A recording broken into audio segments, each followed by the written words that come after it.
Olá, meus irmãos, sejam todos bem-vindos mais uma vez ao nosso canal de estudos. Estamos aqui hoje para falar um pouco sobre a ira, um pecado chamado ira. Vocês alguma vez já se iraram por alguma coisa? Será que a ira é algo persistente, algo constante na vida de vocês?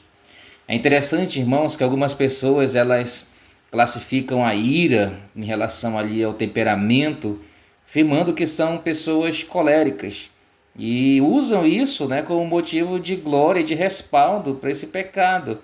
Mas na verdade, irmãos, isso não passa de um defeito de caráter, algo vindo ali da Paulo chama as obras da carne em Gálatas capítulo 5, tá bom?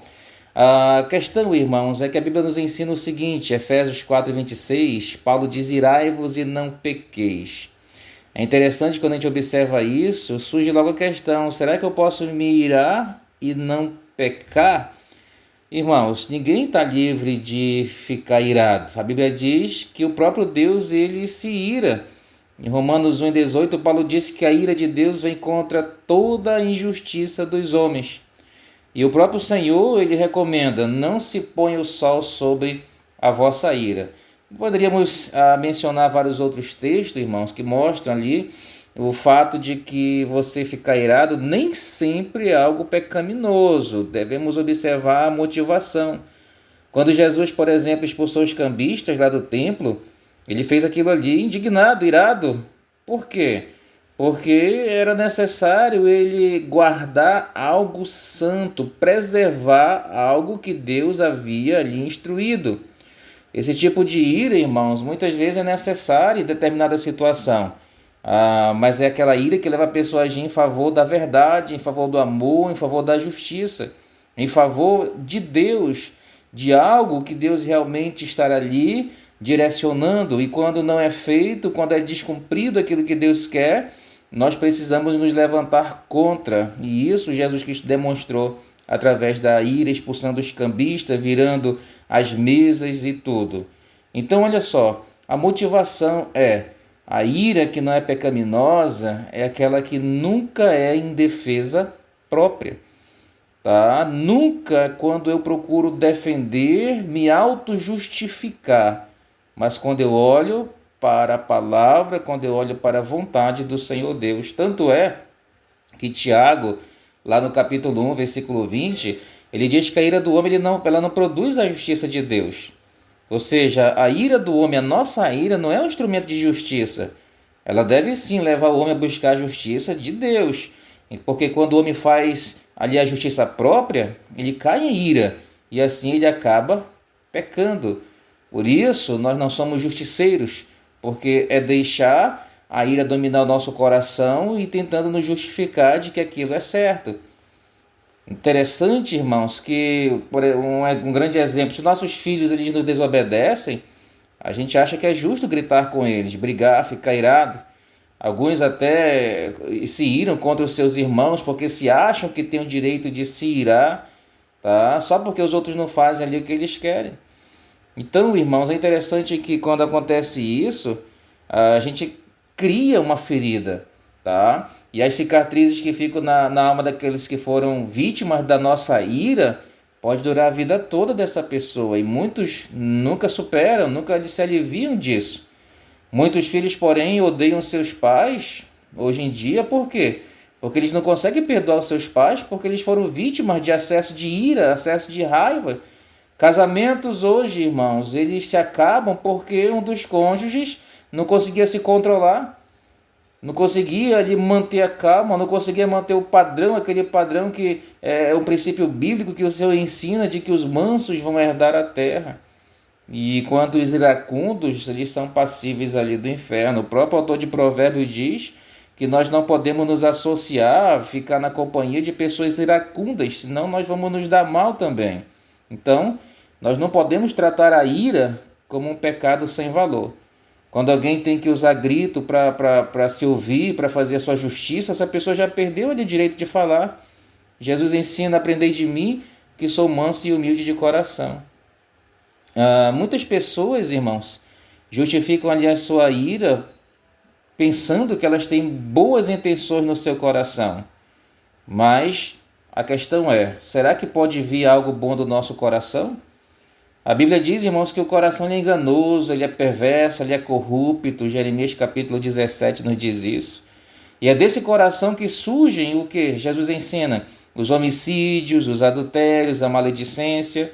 É no coração onde se peca primeiro. E a boca ela vai falar do que está cheio o coração. Nos iramos porque as pessoas agem e a forma como elas agem vem contra os nossos interesses. Vem contra o nosso direito, as nossas opiniões, nossos planos, aquilo que nós não queremos. O nosso desejo é moldar as pessoas ao nosso gosto, mas isso não acontece. E sempre que as pessoas fazem coisas que nós não gostamos, é claro, surge a ira no nosso coração. Então, irmãos, nós temos que encarar a ira como um grande pecado. A gente corre o perigo de ficar sem dar valor ao pecado quando a gente tenta justificar a nossa ira. Por exemplo, eu me irei porque o irmão fez isso. Eu me irei porque o meu esposo, a minha esposa fez isso. Não, irmãos, isso é tentar justificar a nossa ira. E assim a gente cai na armadilha do inimigo. Nós precisamos agir contra isso. A gente não pode se permitir irar. Tá? A gente não pode de forma alguma cair no descontrole. Nós não podemos, irmãos, admitir que um discípulo do Senhor Jesus Cristo não consiga se autocontrolar. Você não pode se auto-justificar dizendo que o teu temperamento é colérico, que você não tem sangue de barata, que você não leva desaforo para casa, que você é uma bomba prestes a explodir. Isso é justificativa que você coloca para si e acha que Deus cai nesse papinho furado. Nós não podemos, irmãos, perder o autocontrole.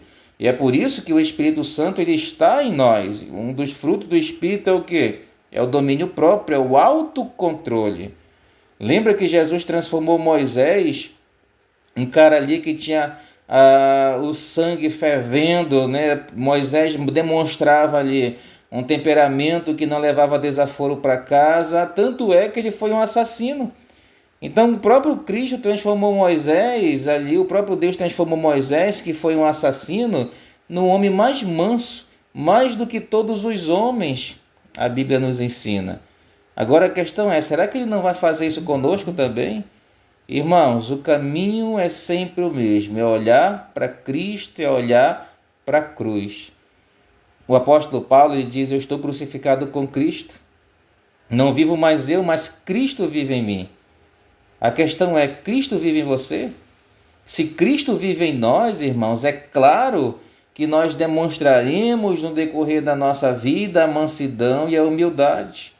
E nós vamos manifestar a mansidão e a humildade quando todas as circunstâncias ao nosso redor estão dizendo que é permitido nós nos irarmos. Irmãos, Paulo também escreve lá em Efésios 4, 1 e 2. Rogo-vos como prisioneiro do Senhor, que andeis de modo digno da vocação com que fortes chamados, com toda humildade e mansidão, suportando-vos uns aos outros em amor. Então, ao invés de nos irarmos, nós temos que olhar para Cristo. Cristo, quando foi ultrajado, irmãos, ele não revidou. Cristo, quando foi injustiçado, não tentou se justificar.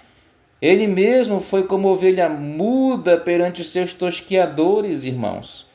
Muitas vezes nós queremos nos justificar, queremos prevalecer em alguma discussão, queremos mostrar que estamos certos e esquecemos da mansidão que Cristo demonstra e ensina para nós.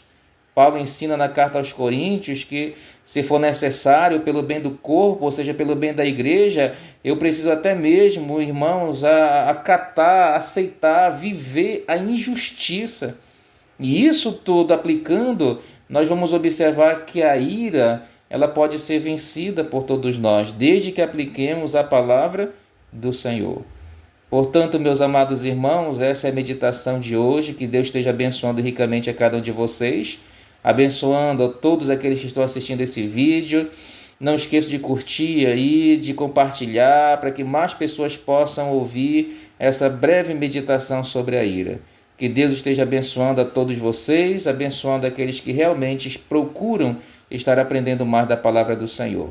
Que Deus abençoe, meus irmãos, e até o próximo vídeo, se assim Deus permitir.